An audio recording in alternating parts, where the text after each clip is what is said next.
Hello, I'm Wendy Wilson, and I'd like to welcome you to another edition of Realizing Potential. Today, I have with me a really good friend and also a respected colleague in the education space. He is known here at Albany State University just for his contributions and for someone that he really loves dearly. You'll probably guess by his last name, but certainly proud of his continued achievements throughout his career, and then as of recently, he has published yet another book. He is none other than Dr. Stephen Peters. How are you today? Good, Dr. Wilson. It's great to join you. Good. Glad to have you again on the show. Tell those, it's a small number of viewers I know, briefly a little bit about your career as a superintendent. You retired a few years ago, so you certainly are well aware of what is required, expected in the mini needs within the K through 12 space. So give us a little insight into your career background, and then we'll talk about your book. Yeah, so I wish retired was literal for me. I no longer sit in the superintendent seat, but I train superintendents, coach superintendents, do a lot of keynotes for education associations dealing with leadership in the K-12 space. Um, excuse me. As you can tell by my voice, I've been in different climates for the past week, from Midwest to East Coast, and finally back on the ground here in Georgia. I'm happy to be here. But 2020 was my last year as a sitting superintendent. But I started in education 42 years ago as a classroom teacher, and then became an assistant principal, a director of principals as a director of secondary education. And then after 13 years of training educators around the country, I decided to go back on the front lines of the work as a high school principal because I'd never done that. And I think it's important for those of us who are practitioners to be able to help people navigate the space of leadership. We need to have done it ourselves, right? So after being away for 13 years, I decided to go back on the front lines of the work to do something that I hadn't done. And that was serving in the capacity of a high school principal. Um, During that time, the BBC in London contacted us and wanted to film a documentary about a tough high school in America. And they followed us for a year. Excuse me.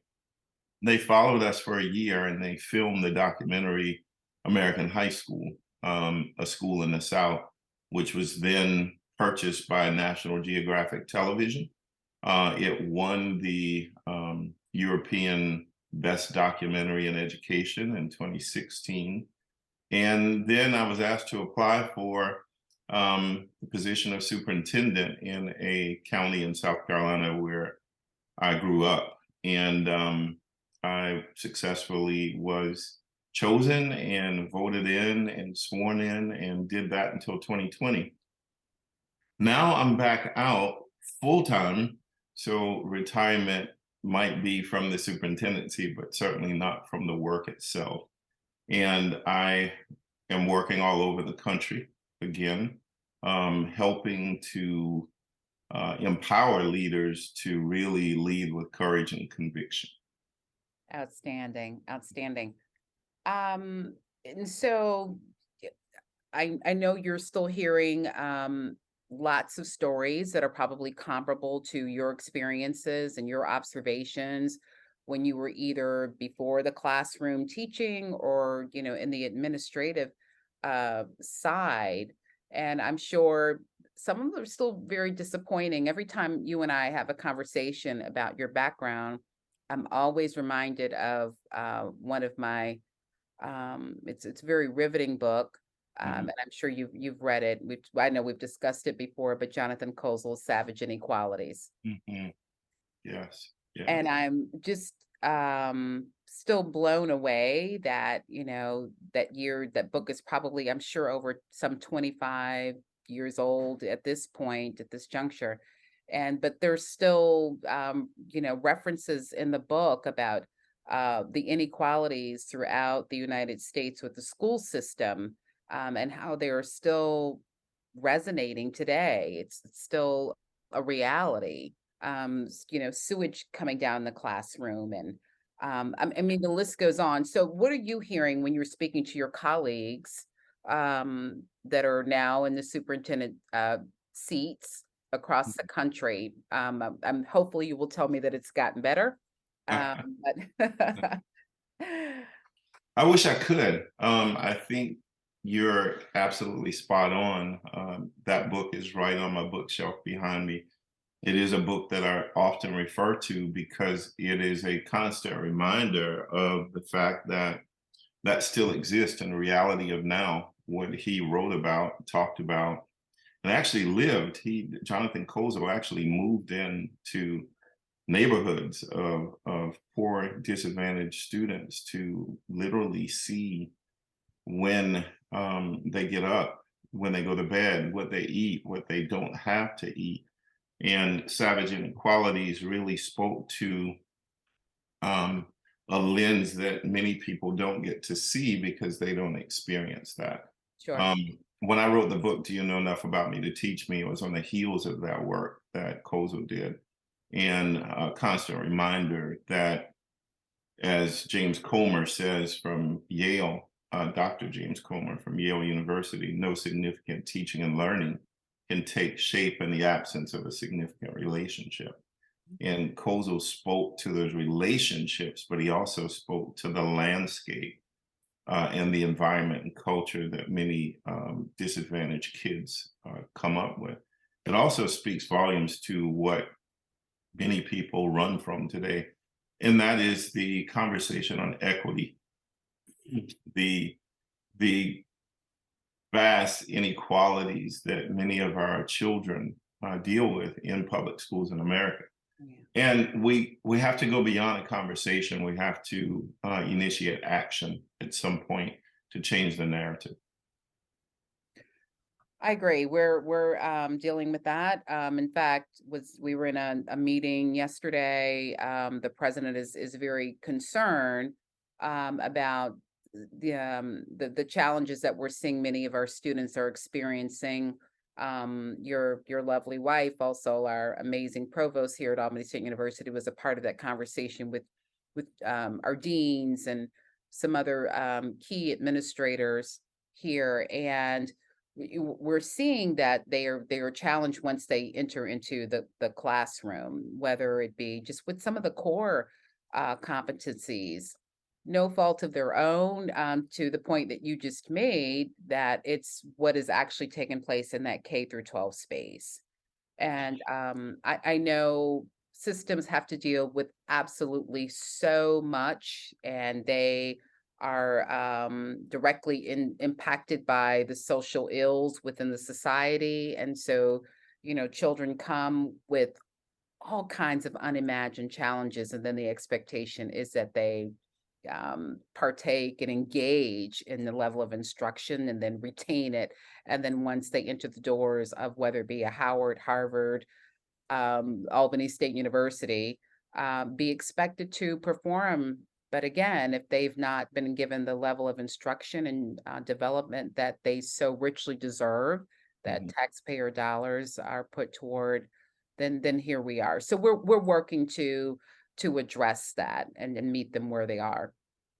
Yeah, the challenge, Dr. Wilson, is, I'm sure you've seen the meme, and those memes of putting boxes to assist children who might be shorter than the taller Yes. student, to be able to see over the fence, right? So the challenge now is getting rid of the fence. Forget about the boxes for students to stand on to give them a view over the fence. The challenge for institutions and agencies in our country now is to get rid of the fence so that students don't need those boxes to stand on.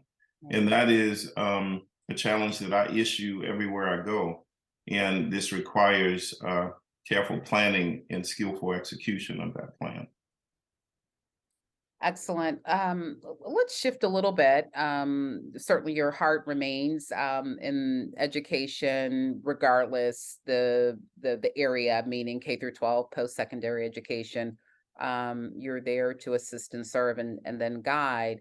But your recent book, or your latest book, kind of had a little slight shift, certainly centered in education, but more of a leadership focus. Share with the viewers your inspiration, a little more about the book, Yeah. its title, and how it's making an impact. Right.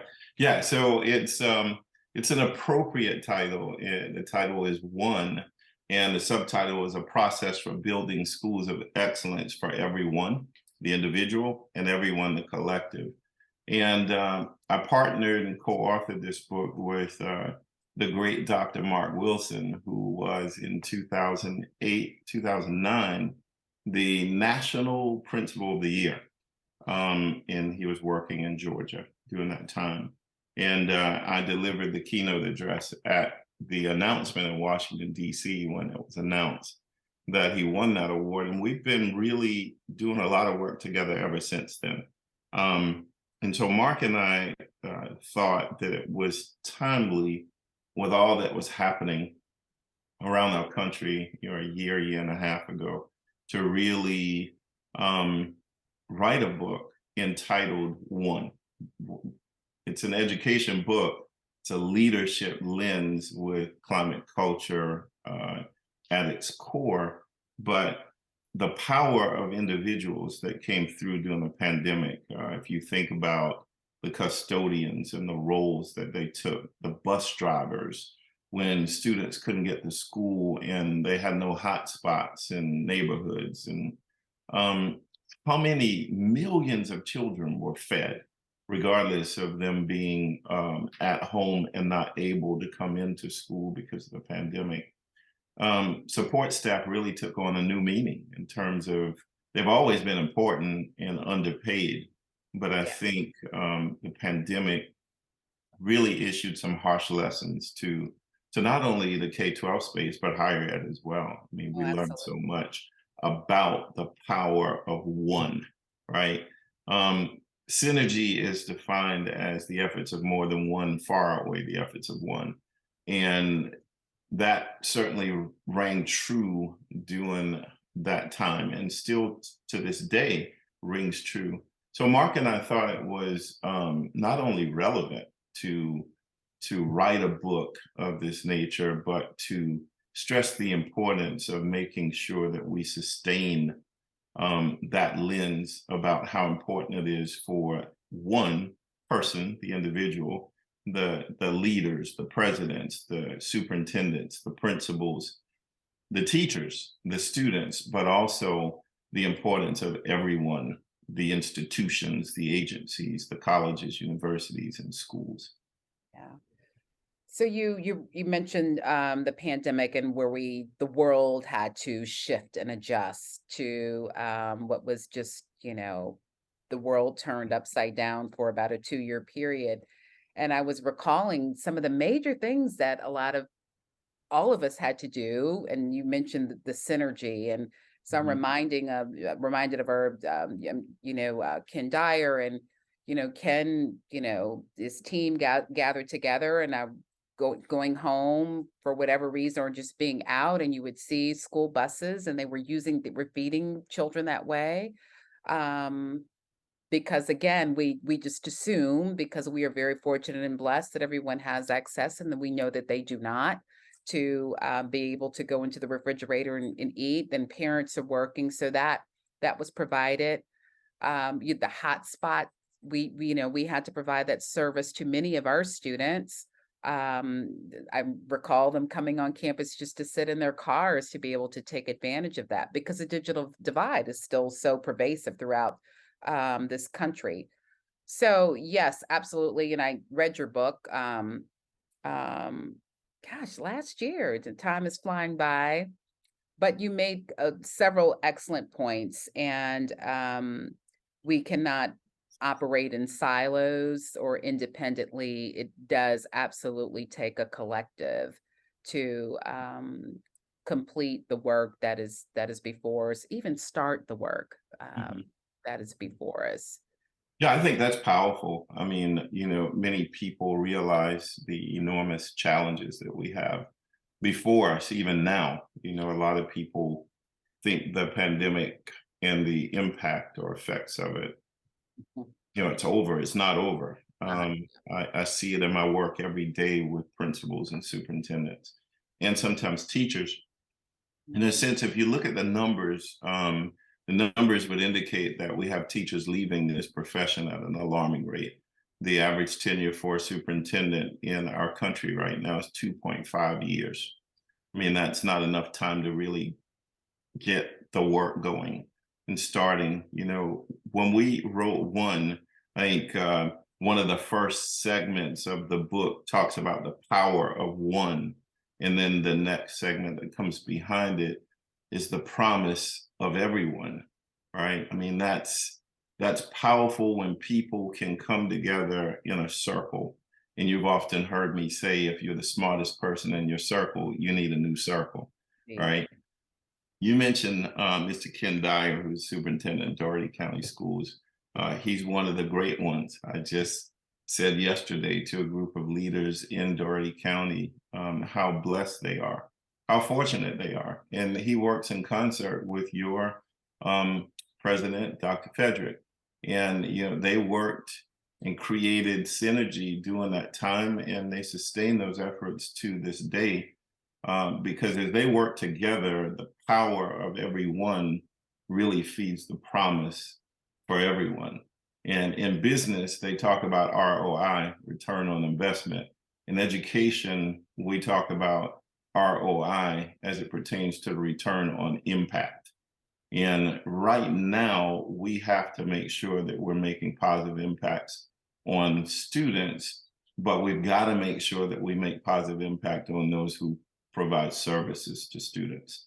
And this is a time when people are not well, and we have to really address the issue of mental health of people, of the adults and the students. And there was a push for social emotional efforts for students, but we also have to pay attention to how our adults are doing.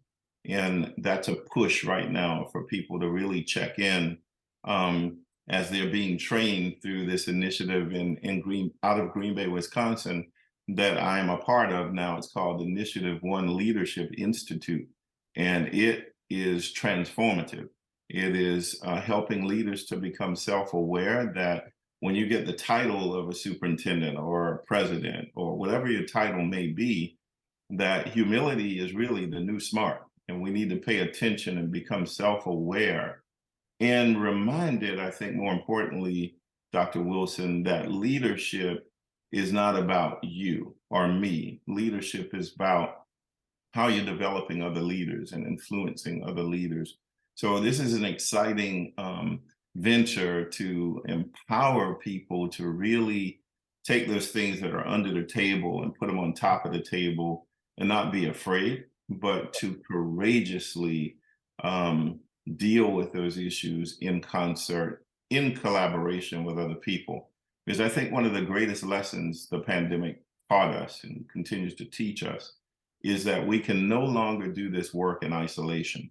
That I can't do it alone, you can't do it alone, President Frederick can't do it alone, Mr. Dyer can't do it alone, but we can do it together and we can do it better.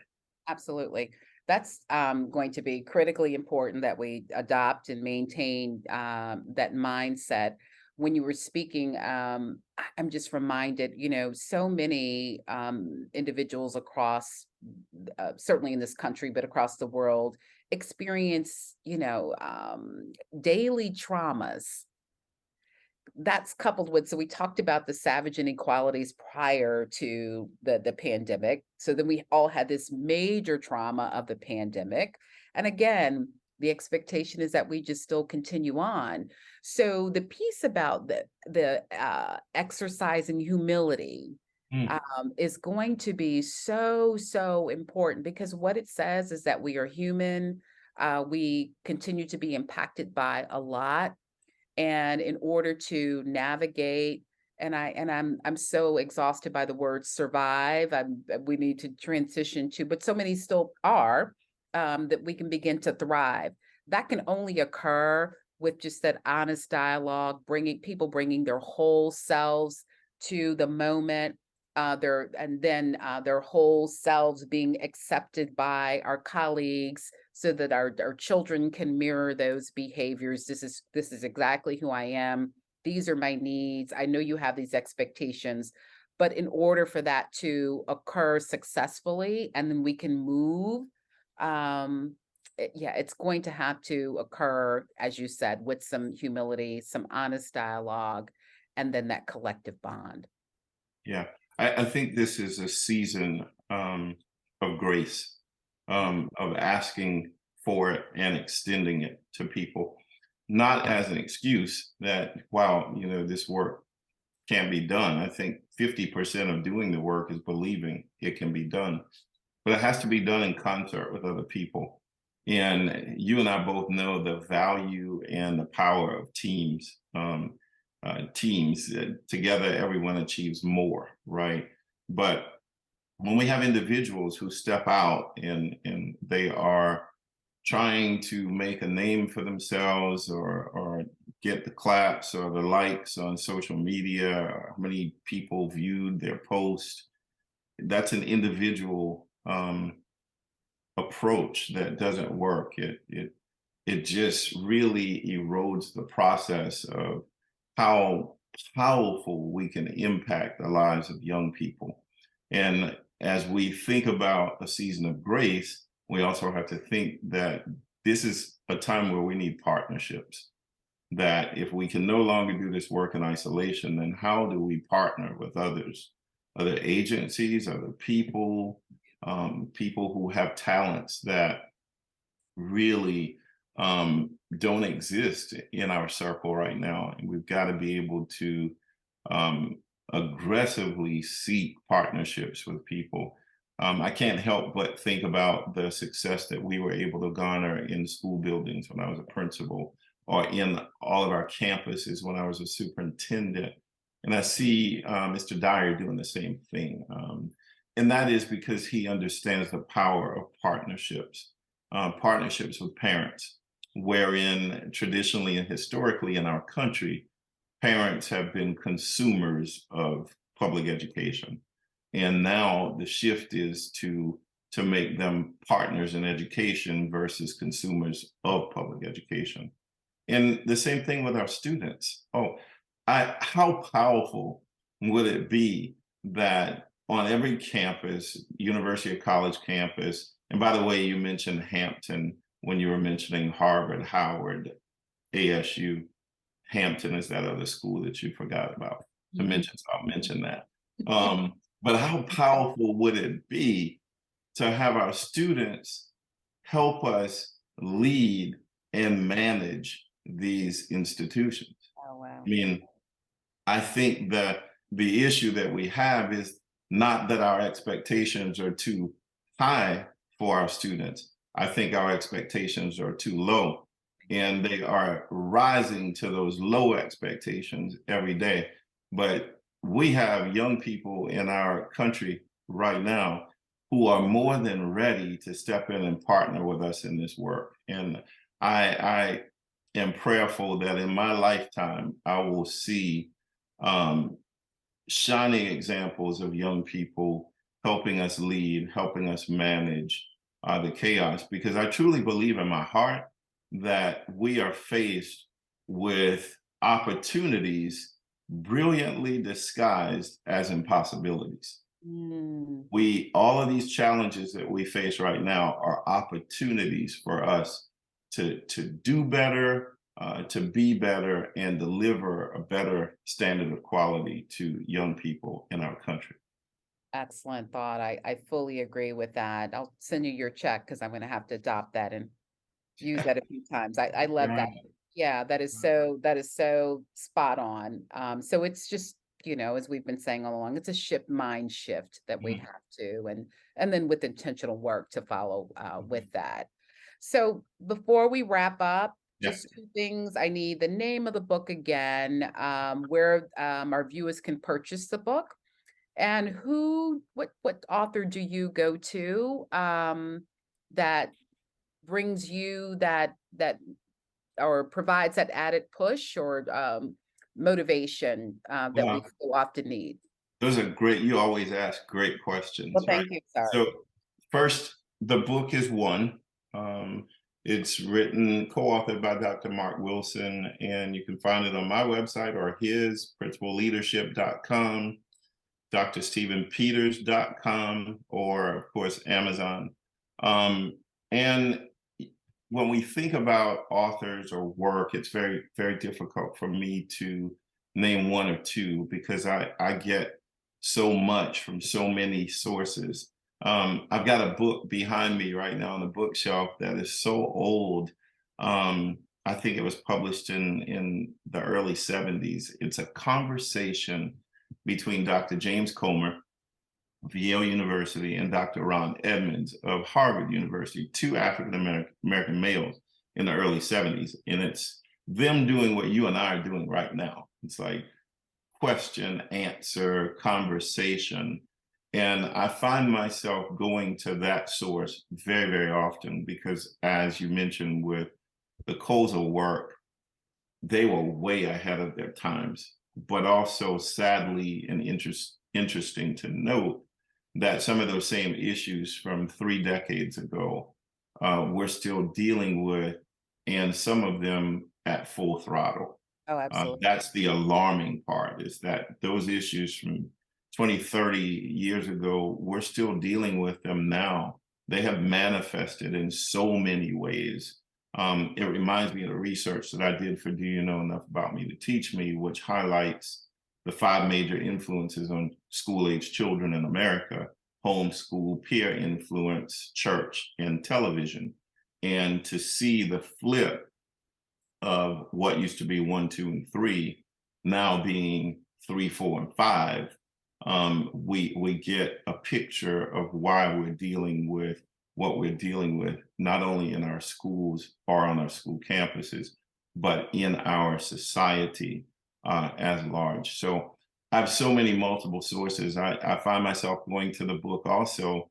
What got you here won't get you there, and I know you've read that, and many of your cabinet members have read that. But that title, in and of itself, would indicate and challenge us to realize that the work that we did to get where we are right now won't get us to that next level.